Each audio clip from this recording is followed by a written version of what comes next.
inig mag-apply mo og loan sa housing. Kani nakategorya na siya depende sa sweldo. Ako daan ibahig kadtong mga above 14,000 gross monthly income, mauto sila ang regular housing loan ilang ma-avail. Okay? Pilay pwede ma-avail ani 6 million up to 6 million. Problema ni nagbayad basta 6 million atong maximum. Okay? So mo ni magitawag regular housing katong nagsweldo ang maka-avail ani katong nagsweldo og above 14,000 gross monthly income. Now, ang ikaduha nga programa affordable housing. Sa affordable housing, duha ka kategorya ang naa diha. Ang katong nagsweldo og 12,000 pababa o katong nagsweldo og above 12,000 up to 14,000. Okay?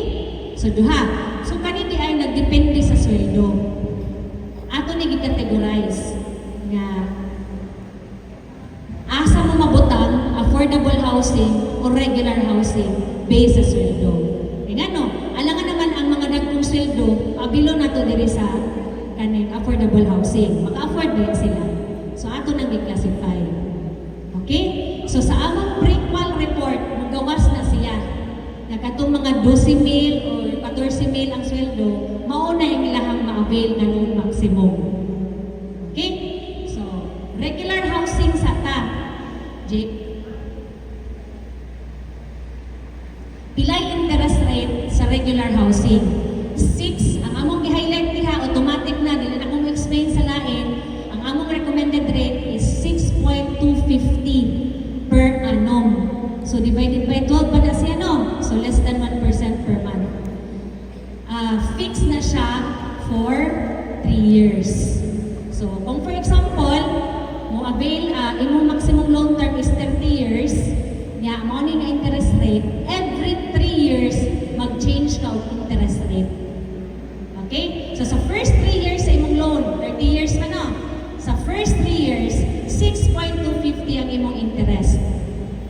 Now, pag kaabot sa 4th year, tanaw na tuon sa existing rate ni Pag-ibig. Kung for example, di ubos siya 6%. 6% na po ang imong interest sa 4th, 5th, o 6th year.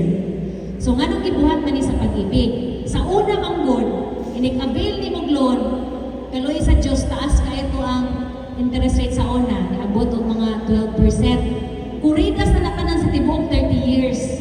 Ganahan mo magbayad ng 12% for the next 30 years. So, giusap na mo. Meaning, doon na kay chance mo avail sa lowest interest rate every fixing period. No? Mas okay na siya. At first, 3 years din mo, 6.250. Karon ini ka 4th year, niya po siyang 6%, so mauna po tayo mo interest for the next 3 years. So, mas makasave ta. Sige pa mong bayad, prepaid pa ninyo, nakadaog mong sweepstakes, dali na kayo ma-impas ang natuang loan. At least remember, do na choice. No, mupili sa pinakaubos ng interest rate. Next. Okay. So, 6 million man to ang regular housing, no? So, kabalo na mga 6 million yung maximum. So, dali na sa affordable. Katong nagsweldo ang pila ganito? 14,000 pababa. Okay. So, JP, palihog ko. Next thing.